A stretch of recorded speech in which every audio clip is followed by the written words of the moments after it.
मिठा बाबा भन्छन्, दिलैदेखि बाबा भनो भने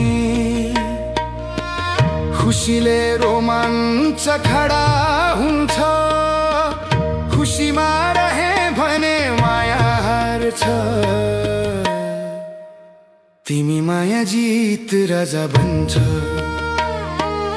ओम शान्ति आत्मा सम्झ, बाबा सम्झ निरन्तर। देह अभिमान छोडेर वन विदेही अवतार। यादको यात्रामा उड, मायाका तुफानसँग डर।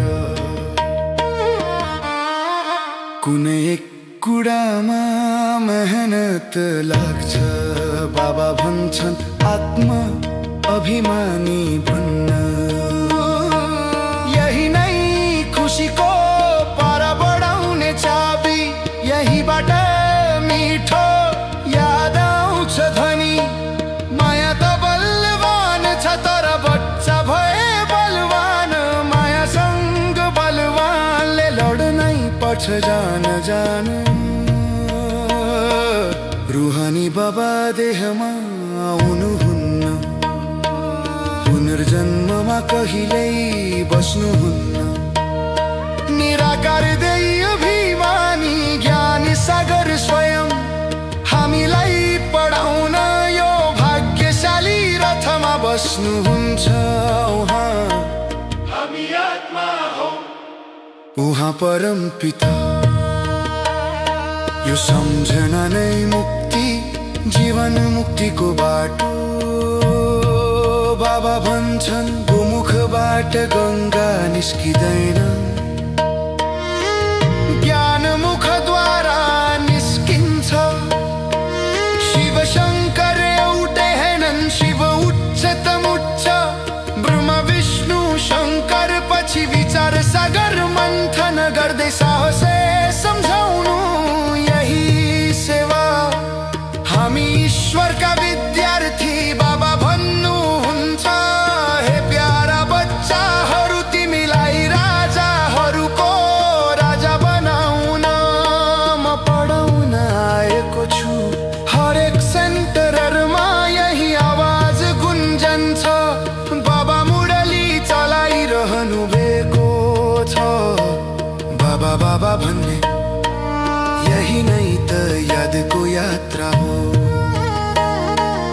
अमरनाथ होइन, बद्रीनाथ होइन, हाम्रो यात्रा घर परम धाम हो। नाटक पुरा हुँदैछ, अब बाबा आएका छन् लायक बनाउन। हामी पतित छौँ, बाबा सम्झाउनुहुन्छ। आत्मा नै पापी पुण्य हुन्छ। शरीर धुने होइन, संकल्प धुनु पवित्र बननु। जसको चक्र चित्तमा राख, सिन्धीमा सबै स्पष्ट देख। हिन्दू होइन आदि सनातन देवी देवता। ज्ञानले आयो उज्यालो, अज्ञानले बनायो अन्धकार। शिव बाबा बीच हामी पात फुल फराकिला शाखा। मृत्युलोकमा तला मातला, स्वर्गमा खुला आकाश। त्यहाँ अन्न अथाह हो, यहाँ हो अभाव क्लेश। राधे कृष्ण राजकुमार राजकुमारी, हामी पनि तिम्रो वंश। यो ईश्वरीय विद्यालयमै भिकारीबाट राजकुमार बन्छौँ। यो युद्ध हो विचारहरूको युद्ध। तुफान किन बढे, किनकि अब तिमी युद्धमै छौ। पहिले त युद्ध थिएन, अहिले बाबा अगाडि। सबै तुफान पहिला उहाँ माथि, त्यसपछि बच्चाहरूमा।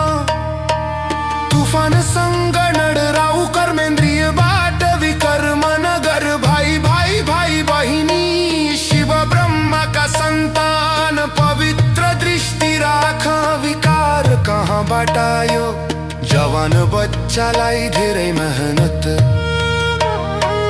गन्धर्व विवाह गर्ने उच्च पदमा पुग्न सक्छ। ज्ञानमा तीक्ष्ण बन, मर्यादा धारण गर, मायाका तुफानमा नराई मनलाई स्थिर बनाऊ। कर्मेन्द्रिय शुद्ध राखी बाबाको ज्ञानमा रमाऊ। आत्माभिमानी स्थितिले सतो प्रधानता ल्याउँछ। विचार मन्थन गर्दै यादको यात्रा बसाउँछ। शुभ चिन्तनद्वारा सागरमा समाहित बन। माछो जस्तै सागरमा रमझान, सागर बाबा भित्र बस। अतीन्द्रिय सुखको झुलामा झुल, हर्षित बन, एकान्तवासी बन। अन्तर्मुखी बासमा बस। अनुहारलाई चलायमान संग्रहालय बनाऊ, जहाँ बाबा बिन्दु देखियोस्। यही भित्तामा यो खाप छोटो सुलिलो धुनमा राखिएको छ। अबगारमै यसुश्रित रहेर कर्म बरु, कर पापमा समर्पित बरु। मैले गरेको अहङ्कार हटाऊ, जहाँमा भएर पनि विदेही बनु। गन्धन रही